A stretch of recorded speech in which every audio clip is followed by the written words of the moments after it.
welcome back to my channel. My name is August, and today I am doing a book recommendation video based on zodiac signs. As much as I love astrology, I think pairing it with book recommendations is really hard because I feel like they can just so easily be boiled down to really simplistic tropes that I don't think are completely accurate. So I personally am an Aries, okay? So before anyone comes at me for these book recommendations, I am an Aries, and no, these books that I'm recommending you are not my favorite books of all time.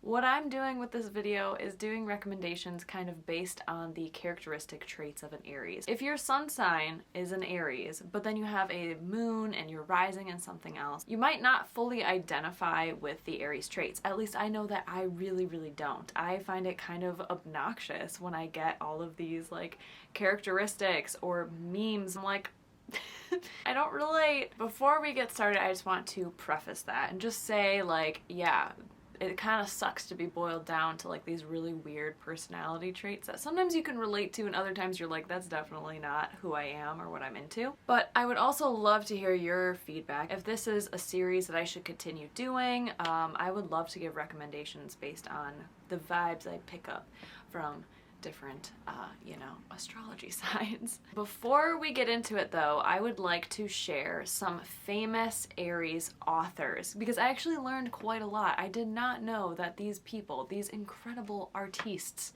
were Aries. The first one is the iconic, the incredible Maya Angelou. I had no idea Queen was an Aries. So, I mean, if you need anything, that's all you really need to know, is that Maya Angelou is also an Aries. Next we have Robert Frost. I mean, yeah, icon. We all read him in high school, I bet. Next we have Tennessee Williams, Streetcar Named Desire. I mean, can we a little bit agree that I think like Blanche actually has some Aries qualities? Like the not good Aries qualities, the kind where like you look at an Aries and you're like, man, you're really not doing us justice right now. I don't know. What are your thoughts? Next is the dear, lovely, famous Beverly Cleary. Oh my gosh, like what a blast from the past. Love those books growing up. That's so rad. Next is actually one of my favorite authors of all time, and that's Jenny friggin' Slate. Okay, she wrote my favorite book, one of my favorite books of all time, which is Little Weirds. It won't be in this recommendation video because I've talked about it so much already. It's just so dazzling and quixotic and just like, so good. It's so good. Effervescent, bubbly, love it. She's awesome. Then we have Joe Nesbo. He is a fantastic crime, thriller, mystery, detective author. I read one of his books many years ago called The Leopard, but The Snowman is a really big one of his. And the last author I want to share with you all is Nnedi Okorafor, who is a fantastic author. I read her book Binti last year. She has these awesome sci-fi novellas and novels that I am really excited to read more from. So that is really cool. So there are some Aries authors for you all. I hope it will inspire you to look into some books that they've written. I mean, I'm feeling pretty proud, especially of being in a zodiac sign that has some labels attached to them. And speaking of which, I'm going to share with you all ooh, some characteristics of Aries. If you're not familiar with astrology or zodiac sign, this is from Cosmopolitan, and oh shit, it really calls a bitch out. With these characteristic and personality traits, I then paired the books based on these descriptions and based them on like the characters involved or the stories. So the first description is courageous, but it can just be read as completely reckless. Ouch. Competitive, which can also just be taken as being extremely insecure. Honest, which can then be read as tactless. They're driven, which can just be read as pressurized. I feel that one. They're also generous, which can be read as overbearing. The last one is they can be very energetic, I know I am, which then can be read as exhausting.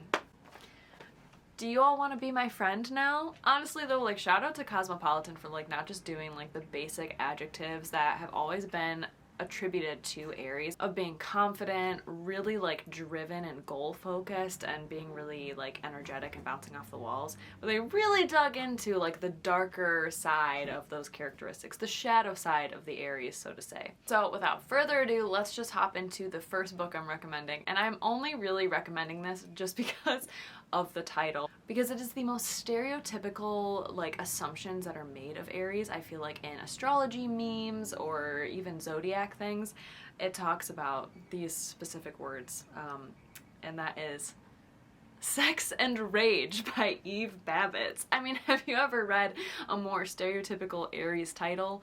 Because I haven't. I would actually like to read aloud the plot for this one because I think it is really beautifully written. I think it definitely describes the book and the characters a lot better than how I would just fumble around with my words.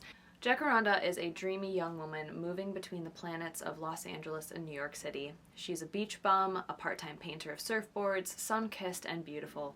Jacaranda has an on-again, off-again relationship with a married man and glitters among the city's pretty creatures, blithely drinking white ladies with any number of tycoons, unattached and unworried in the pleasurable mania of California. Yet she lacks a purpose. So at 28, jobless, she moves to New York City to start a new life and career, eager to make it big in the world of New York City. Jacaranda moves beyond the tango of sex and rage into the open challenge of a defined and more fulfilling, expressive life. Haunting, alluring, and alive. So what I really loved about this book is it just felt like a really beautiful narrative that was really relatable to just kind of being like aimless, having no purpose, no drive, not really sure what to do, but still finding life really beautiful and exciting and exotic and elegant. It's just kind of like a little bit of a party girl vibe. It's just really beautiful and kind of bounces and traveling and kind of being a little bit of a nomad, but still having this like passion inside that continues to propel you forward to find something better, to do something else. And I find that pretty common with the Aries folks that I know, is that they have a lot of skills. Mainly they're just kind of like jack of all trades, and they just kind of like bounce around and make really quick, spontaneous decisions and just kind of hop from like living one life to the other. It's very extreme. And this book just kind of catalogs that. It just kind of like weaves in between these different adventures and challenges of life. So that is Sex and Rage by Eve Babitz. This was originally published in 1979, and it is just a really wonderful book. And I'm really excited to read more by Eve Babitz. So if you haven't checked her out yet or read anything by her, I highly recommend it. The next book I want to recommend for you all is actually a really wonderful, comedic, witty, funny, heartbreaking memoir called The Man in the Gray Flannel Skirt by Jon-Jon Goulian. I believe it's Goulian. It could be Julian. I'm not sure. But this is a memoir that I read many years ago. It follows him from childhood, where he was kind of self-described as like a very neurotic child. He had a lot of anxiety. He was definitely an outcast.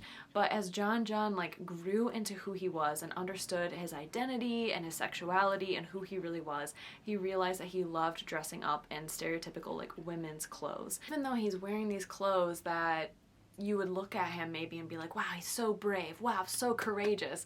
He does deeply discuss how he's still wildly insecure and neurotic. Like Cosmopolitan described, Aries are definitely like, they come across as being very confident and energized, but really that's just because of their own personal insecurities, and they decide to kind of like portray them differently than other people. If they have anxiety, they don't really show it or really want to talk about it, so it doesn't come across as that they're insecure. So I thought this was a really good pick for the Aries vibes. It's just this beautiful story of like kind of just trying to become more and more like yourself, trying to figure out who you really are, trying to learn to love yourself for who you are, but in this like flailing way that I think all of us as humans, not just Aries, can relate to. Next, I wanted to throw in a little bit of a thriller for you all because I feel like that is very Aries. So that is The Ruins by Scott Smith. I really loved this book. This was one of the first thrillers, and maybe one of the first thrillers I actually ever read and was like, wow, that kept me entertained. It kept me on my toes.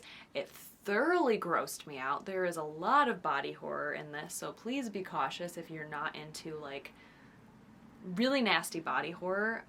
If you've read The Troop by Nick Cutter and thought that was bad, I feel like this is like way worse. Like this made me really uncomfy, whereas The Troop really didn't really do that for me. It follows two young couples who decide to travel to Mexico, and they're just having this like, you know, we're gonna go explore Mexico, we're staying at this like beautiful vacation, and they go up to these ruins that are said to be haunted. And indeed they are. Some really gross stuff happens. What I love about it is that it's so fast-paced and there are no chapters. It just keeps going. It's such a page turner. There's no stopping point. Like, these characters just like fall into these issues while it still talks about their own egos and them making decisions out of bravery or out of trying to save themselves, or like kind of the ego behind their decision making, which I really liked. So we got to kind of know them as characters. But it just follows also that adventurous spirit of like they were just going to be tourists at this site of ruins. Like, how exciting. Like, they were going to climb this mountain. It's just very adventurous, very spontaneous, but then it leads into like horror. I don't know. I really devoured this book. I thought it was a lot of fun. I think that the adventure aspect, the really fast-paced nature, and the decision-making skills, or the lack thereof by these characters, really made me feel that like Aries vibe that might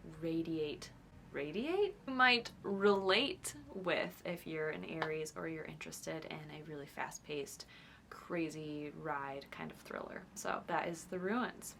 Alright friends, the last recommendation I'm going to give to you all is a classic. This is a classic book, and I thought it'd be really important to share in here because I do want to share books that sound at least somewhat familiar to some people.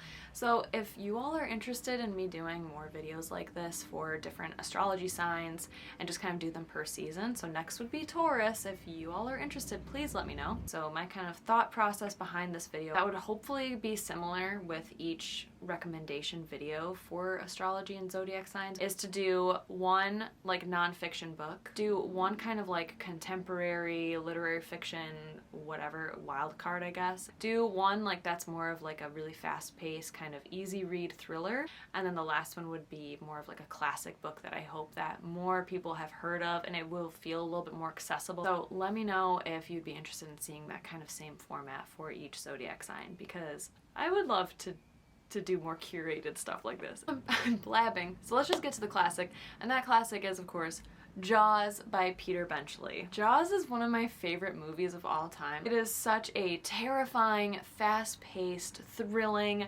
again, like putting yourself in really ridiculous, dumb decisions that could have really horrible consequences and inevitably do have poor consequences. If you're not familiar with the story of Jaws, it follows this little kind of sleepy seaside beach town that then has a shark attack. This shark kills people who were swimming on the beach, and then this like team of like a scientist and a shark and whale hunter guy and this police officer decide to like get together and try and catch the shark so that way they can open up the beaches again, because when it's closed to tourism, this town is not making any money. And it's just a great story, and if you've watched the movie, I think you would really enjoy the book because it is so incredibly similar. I listened to this as an audiobook and it was so creepy. It was so eerie. It gave me the heebie-jeebies. It was so thrilling even though I knew the plot. This book just really did itself justice, and I thought it was really, really incredibly well done.